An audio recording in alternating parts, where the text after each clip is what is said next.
क्या आप मानेंगे अगर मैं आपसे कहूं कि एवेंजर्स के टाइम में पीछे जाने की वजह से ही धरती पे एक इनकर्जन्स का खतरा शुरू हुआ है। जैसा कि हम सब जानते हैं, एवेंजर्स डूम्सडे और सीक्रेट वॉर्स बेस्ड होगी इनकर्जन्स के अराउंड, जहां एक यूनिवर्स दूसरे यूनिवर्स से टकरा जाता है बिकॉज ऑफ सेवरल कॉजेस। उनमें से एक है एवेंजर्स खुद। Doctor strange in multiverse of madness में भी रीड ने बताया था कि किसी एक यूनिवर्स का इंसान दूसरे यूनिवर्स में चला जाए तो इनकर्जन ट्रिगर होता है। Stephen, your arrival here confuses and destabilizes reality. The larger the footprint you leave behind, the greater the risk of an incursion.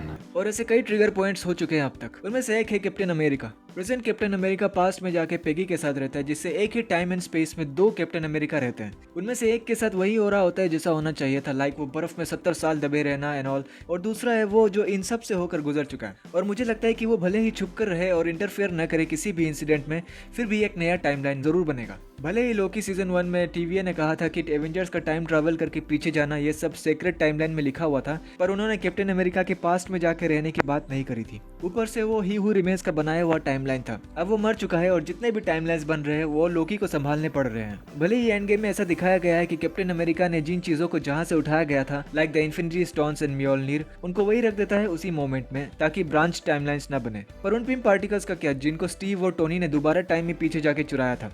अगले दिन हैंक पिम जब सुबह उठकर काम पर जाएगा और देखेगा कि उसका सामान चोरी हो गया है, तो क्या सारी इवेंट्स फिर से सेम ढंग से रिपीट होगी जैसे पहले हुई थी? मुझे तो नहीं लगता। और दूसरी बात, बुढ़े स्टीव ने जो शील्ड लाके दी थी सैम विल्सन को मूवी के एंड में, वो शील्ड एक नई शील्ड थी, क्योंकि थेनोस ने तो उसका अपना शील्ड तोड़ दिया था। अब हमें नहीं पता कि वो उसने कब और कहां से उस शील्ड को उठाया है। हो सकता है कि बेचारा जवान स्टीव अपना शील्ड ढूंढ रहा हो पास्ट में, जो कि एक दूसरा टाइमलाइन बना सकता है।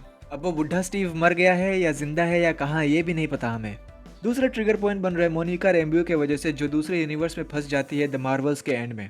तीसरी ट्रिगर पॉइंट है वांडा, जो मल्टीवर्स ऑफ मैडनेस में डार्क होल्ड की मदद से दूसरे यूनिवर्सेस के बीइंग्स को पॉजेस करके खुद इन ए वे ट्रैवल कर रही थी।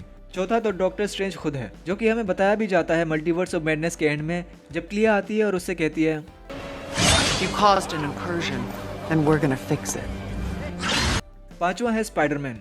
नो वे होम में अपनी आइडेंटिटी को भुलवाने के चक्कर में डॉक्टर स्ट्रेंज से जो स्पेल बुलवाया था उसने, उसके चलते मल्टीवर्सेस में दरारें पड़ गई थी, जो इनकर्जन्स का खतरा बढ़ा रही थी। यही बात करी थी मिगेल ओहारा ने अक्रॉस द स्पाइडरवर्स मूवी में। Don't even get me started on Doctor Strange and the little nerd back on Earth 1999.